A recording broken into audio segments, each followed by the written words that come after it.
3 जून सन 2021, कक्षा अष्टम, विषय संस्कृत। गीतम पाठ अभी तक आप लोगों ने पढ़ा, उसमें अभ्यास कार्य भी था। अभ्यास कार्य में कल आपको दिया था गीतम गीतस्स्वर गानम कुरु। साथ में दोहराया था, गीत गाया भी होगा, कुछ लोगों को गीत याद भी हुआ होगा, और जिन्हें गीत याद है वो ऑडियो के माध्यम से रिकॉर्डिंग कर मुझे पर्सनल पर भेज भी सकते हैं। कैसे आपने गीत गाया है, किस प्रकार से गाया है, शुद्ध उच्चारण किया है अथवा नहीं किया है, तो उसको आप लोग रिकॉर्डिंग करके मुझे ऑडियो क्लिप भेजेंगे, मैं भी सुनूंगा। आज जो अभ्यास कार्य में केवल इसमें रिक्त स्थान है वो आप लोग करेंगे।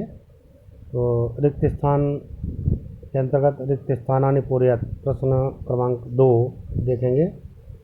का है वाम तस्ते नमो, तो दूसरा इसके बाद क्या होगा, दक्षिणे ते नमः। वाम तस्ते नमो दक्षिणे ते नमः, इसी प्रकार से है ना, समझ गए।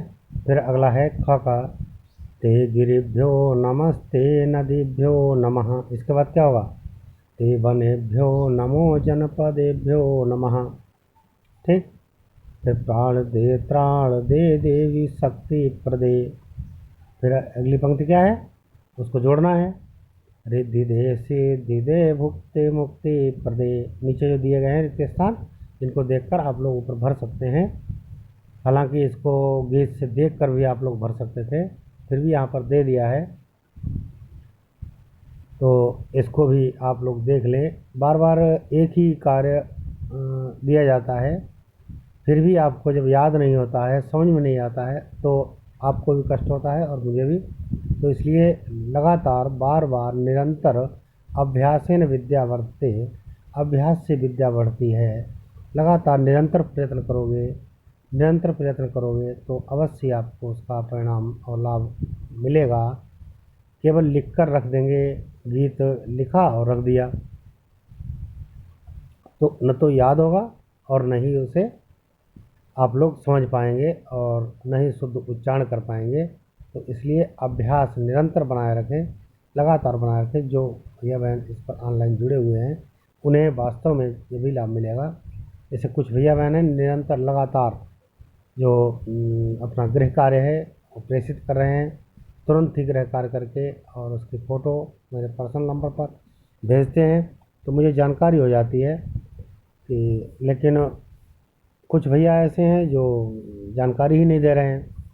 यदि आप कार्य फ़ोटो नहीं भेज रहे हैं तो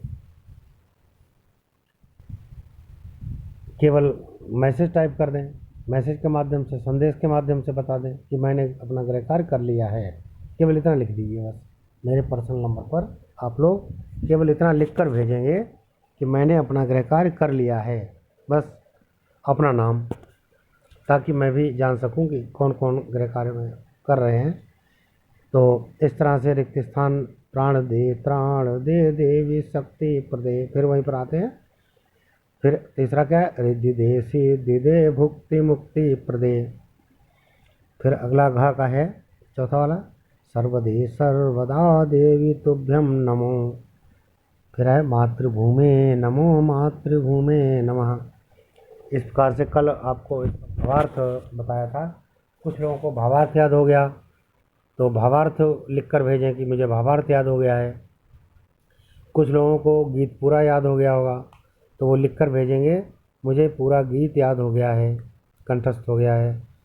क्योंकि नीचे प्रश्न क्रमांक 3 जो है ये गृह कार्य और में रहेगा, जिन्हें याद नहीं हुआ है, तो उसमें लिखा है उपयुक्तम गीतम कंठस्थम कृत्वा कक्षायाम श्रावयतु।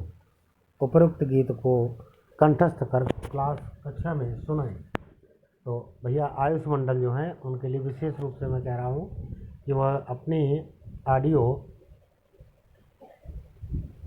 रिकॉर्डिंग करके ग्रुप में प्रेषित करें इस गीत को गाकर, ठीक है। और जब गीत गाकर आप लोग प्रेषित करेंगे तो अन्य बच्चे भी, अन्य भैया बहन भी उसे सुनेंगे, तो उन्हें भी उसका लाभ प्राप्त हो सके। इस निमित्त भैया आयुष मंडल मेरी बात सुन रहे होंगे, तो वो इसको गीत को रिकॉर्ड कर ग्रुप में प्रेषित करें। शब्दार्थ नीचे दिए गए हैं, इन शब्दार्थों को भी आपको लिखना है। शब्दार्थ जब आते हैं तो भावार्थ भी सही हो जाता है और भावार्थ करने में कठिनाई नहीं होती है।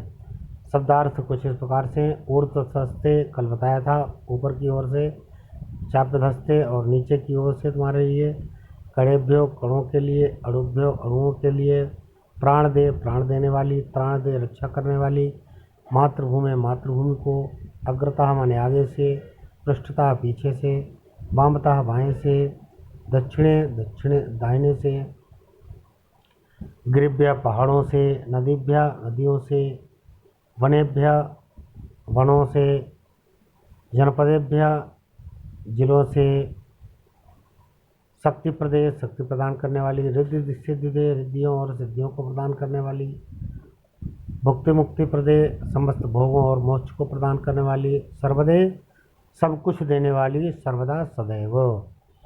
तो ऐसी यह अभी आपने ये सब पढ़ा और समझा, जानकारी प्राप्त की।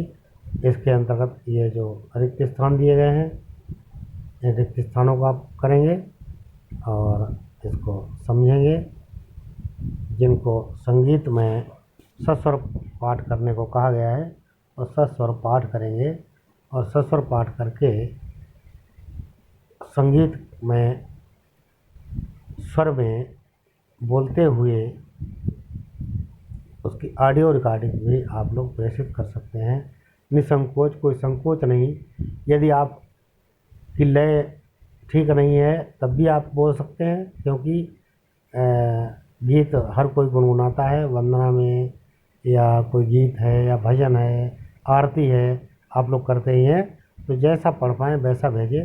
कोई भय की बात नहीं है, कोई संकोच की बात नहीं है, धीरे धीरे सुधार होता है। ठीक, तो अभ्यासेन विद्या वर्धते, अभ्यासेन विद्या अर्थात अभ्यास के द्वारा विद्या बढ़ती है। निरंतर प्रयत्न करेंगे, निरंतर प्रयास करेंगे, अवश्य उसका आपको लाभ मिलेगा। संस्कृत भाषा ऐसी है जो बहुत ही आनंद की अनुभूति होती है, जिसको पढ़ने से, जिसको लिखने से, जिसको समझने से। देववाणी है, देवताओं की भाषा है, सभी भाषाओं की जननी है। ऐसी संस्कृत भाषा को रोचकता के साथ यदि हम पढ़ेंगे तो वास्तव में बहुत ही मन प्रसन्न होगा और इसमें पढ़ने में आपको आनंद आएगा। और कोई भाषा हो जिससे दूर भागोगे तो उसमें आनंद नहीं आएगा और बहुत ही कठिन प्रतीत होती है। कठिन नहीं है, क्योंकि हिंदी का ही थोड़ा कठिन जटिल रूप है। तो हिंदी आप पढ़ ही लेते हैं, इसमें मात्राओं का और आधे अक्षरों का थोड़ा अंतर होता है, तो अधिक होते हैं। उसको आप लोग समझते हुए पढ़ेंगे, बार बार जब अभ्यास करेंगे, बार बार अभ्यास करेंगे, बार बार समझेंगे, इससे दूर भागने से आपको ये समझ में नहीं आएगी। निरंतर लगातार जब समझेंगे तो आपको समझ में आएगी ही, यह मैं आपको विश्वास दिलाता हूँ और यही आशा और अपेक्षा करता हूँ कि आप लोग अवश्य ही इस संस्कृत को बार बार पढ़ेंगे, लगातार पढ़ेंगे। जैसे दक्षिणे लिखा है, अब दक्षिण होता है तो हिंदी हो गई, दक्षिणे विभक्ति लग गई, एक ही मात्रा ही तो लगी है, तो संस्कृत बन गई। अब इसको कह दो कि संस्कृत है, समझ में नहीं आ रहा है। ता में क्या है, ते है, नमः, माँ विसर्गे हैं, विसर्गों का उच्चारण हा में होता है। नम होता तो हिंदी थी, विसर्ग लग गई, संस्कृत बन गई। दक्षिणे ते नमः, कौन से पढ़ने में कठिनाई आ रही है? ऐसे ते वनेभ्यो, वनेभ्यो लिखा है तो हिंदी तो लिखी है। जैसे इंग्लिश को आप पढ़ लेते हैं, इंग्लिश में हिंदी का कोई भी शब्द अक्षर कोई कुछ बेमेल है, कुछ भी नहीं मिल रहा है।